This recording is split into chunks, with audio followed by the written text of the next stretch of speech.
नमस्कार फ्रेंड्स, आप सभी का एक बार फिर से एजुकेशनल चैनल में स्वागत है।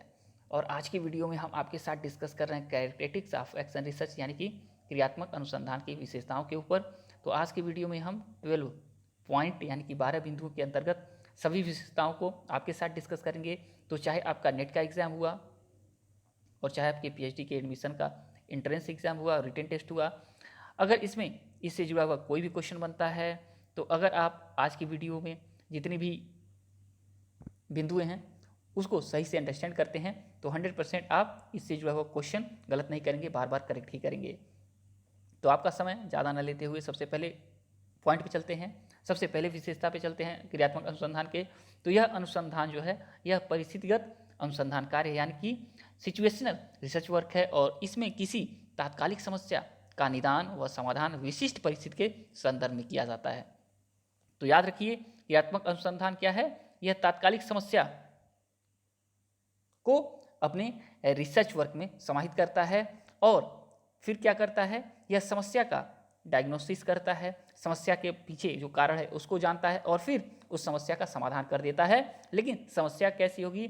विशिष्ट समस्या होगी, जनरल समस्या नहीं होगी। यानी कि अगर एक क्लास है और क्लास में हिंदी के टीचर हैं, अगर डेली पढ़ाते हैं छात्र को, लेकिन छात्र जब लिखते हैं कुछ चीज़ें तो वह बार बार जो हिंदी का जो वर्ड्स हैं उसमें मात्राओं की देखें तो अशुद्धियाँ बार बार वो करते हैं, तो क्या होता है, मात्राओं में एरर करता है। तो छात्र यहाँ पे टीचर क्या करेगा?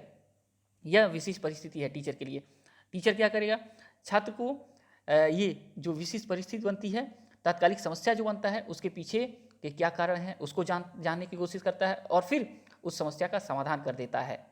तो यह आपका तात्कालिक समस्या हो गया। ऐसा ये समस्या नहीं है, ऐसा यह आपका समस्या नहीं है कि जनरल रिसर्च की तरह आप 2 साल या 4 साल में इसकी समाधान करें, ऐसा नहीं, क्योंकि यह तात्कालिक समस्या है और जल्द से जल्द इसका समाधान करना आवश्यक है, नहीं तो छात्र अगली कक्षा में चला जाएगा और उसकी समस्या वैसे ही बनी रह जाएगी। चलिए आगे चलते हैं।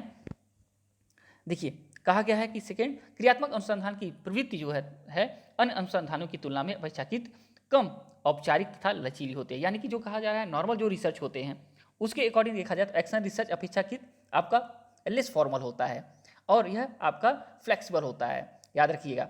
देखिए अगला कहा गया है इसका उद्देश्य, यानी कि एक्शन रिसर्च का उद्देश्य जो विद्यमान परिस्थिति यानी करंट जो आपका सिचुएशन है उसमें क्या करना है, इंप्रूवमेंट यानी कि सुधार लाना होता है, जिससे उसे अधिक उपयोगी व बेहतर बनाया जा सके। अगला पॉइंट है इसमें चयनित की जाने वाली समस्या का स्वरूप स्पष्ट यानी कि क्लियर और स्थूल यानी कि कंक्रीट होता है। यानी कि जो समस्या हम सेलेक्ट करते हैं एक्शन रिसर्च में उसका जो स्वरूप होता है वो क्लियर होता है और वह आपका तथा स्थूल होता है, यानी कि सूक्ष्म नहीं होता है कि इतना सूक्ष्म हो कि हम उसको सही से जान ना पाए, वो सही से दिखे ना, वो आपका एकदम देखें तो ब्रॉड तरीके से वो सामने दिखाई दे एकदम ऐसी समस्या।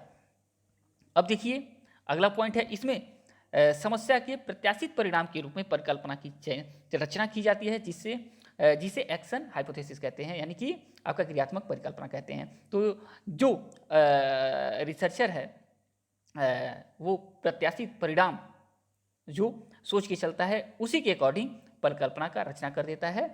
ठीक है, तो यहाँ पे कहा जा रहा है। अब चलिए नेक्स्ट स्लाइड के ऊपर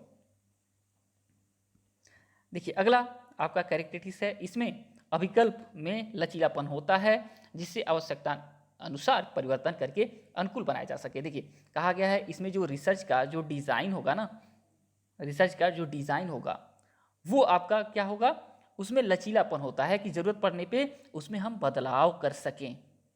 ऐसा रीज नहीं होगा कि हम फिर बदलाव ना कर सके, क्योंकि पहले ही पॉइंट में कह दिया गया है, इसके पहले पॉइंट में कह दिया गया है कि यह आपका एक्शन रिसर्च क्या होता है, आपका ये आपका लचीला होता है, रिजिड नहीं होता है। ठीक है, तो इसमें आपका आवश्यकता पड़ने पे आपको परिवर्तन करके फिर इसका उपयोग किया जा सके, ऐसा बनाया जाता है। अगला देखिए पॉइंट कहा गया है इसमें शोध की अवधि व्यय श्रम अपेक्षाकृत कम होता है तथा इसमें प्रायः सहयोगात्मक ढंग से अनेक अभ्यासकर्ता आपका सहभागिता करते हैं।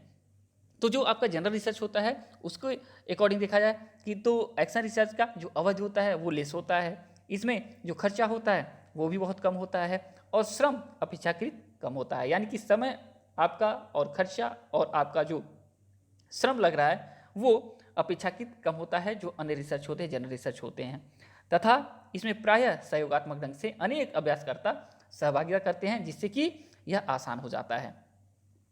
अगला देखिए विशेषता, इसमें इसकी मूल प्रवृत्ति स्व मूल्यांकन की होती है, जहां अभ्यासकर्ता स्वयं के कार्यों का व योजनाओं का मूल्यांकन करते हैं। तो इसमें देखा जाए तो जो मूल्यांकन होता है उसमें कोई बाहर के एक्सपर्ट नहीं आते हैं, इसमें स्वयं ही जो स्टडी कर रहा है, जो रिसर्च कर रहा है, जो समस्या का समाधान के पीछे का कारण खोज रहा है, वही मूल्यांकन करता है इस आपके शोध के अंतर्गत जो भी चीज़ें आती हैं। ठीक है, तो अनुसंधानकर्ता स्वयं के कार्यों का क्या करता है, जो वर्क है और जो प्लानिंग है उसका इवेल्युएशन स्वयं करता है। अगला पॉइंट है क्रियात्मक अनुसंधान में सिद्धांत निरूपण अथवा सार्वभौमिक सामान्यीकरण करने का प्रयास नहीं किया जाता है, पर परिणामों का समानांतर सामान्यीकरण ही कुछ सीमा तक संभव है। यानी कहा जा रहा है क्रियात्मक अनुसंधान में क्या कह रहा है, किसी थ्योरी को ठीक है डेवलप करने का काम नहीं होता है, या कहा जा रहा है किसी यूनिवर्सल जनरलाइजेशन का देखा जाए इस्टेब्लिश करने का प्रयास नहीं किया जाता है। यहाँ पे सिर्फ नॉर्मल एक परिणाम हम लाते हैं, जो प्रॉब्लम है ठीक है उसका समाधान खोजते हैं, और अगर हम समाधान प्राप्त कर लेते हैं, समस्या का समाधान कर लेते हैं, तो उसका क्या करते हैं, कुछ सेम ऐसे ही प्रकार की जैसा सिचुएशन बना है उसी प्रकार की अगर कोई सिचुएशन बनती है तो ऐसे सिचुएशन में हम इसके परिणाम का देखें तो सामान्यीकरण कर सकते हैं, उसका उपयोग कर सकते हैं, लेकिन हर जगह नहीं। थोड़े से देखा जाए ये लिमिटेशन के अंतर्गत इसका उपयोग कर सकते हैं, अन्य शोधों की तरह नहीं कि सब जगह इसका उपयोग कर सके, जनरलाइज कर सके इस परिणाम को, ऐसा बिल्कुल नहीं होता है। देखिए कहा गया है इसके प्राप्त परिणाम औपचारिक रूप से प्रकाशित नहीं किए जाते हैं, यानी जो नॉर्मल रिसर्च होते हैं उसमें जो फॉर्मल तरीके से जो परिणाम आते हैं, जो आउटकम निकल के आते हैं रिसर्च के, उसको प्रसारित किए जाते हैं, प्रकाशित किए जाते हैं। ठीक है, लेकिन कहा गया एक्शन रिसर्च में ऐसा नहीं होता है।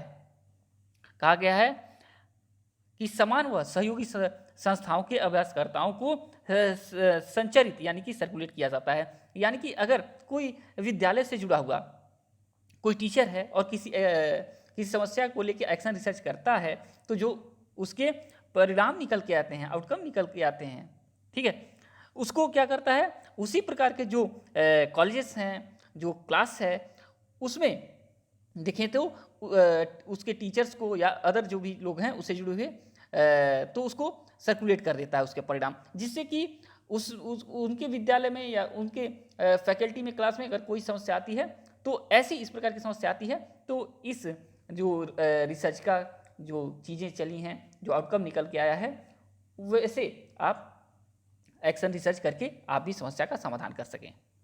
अगला साइड पे चलते हैं।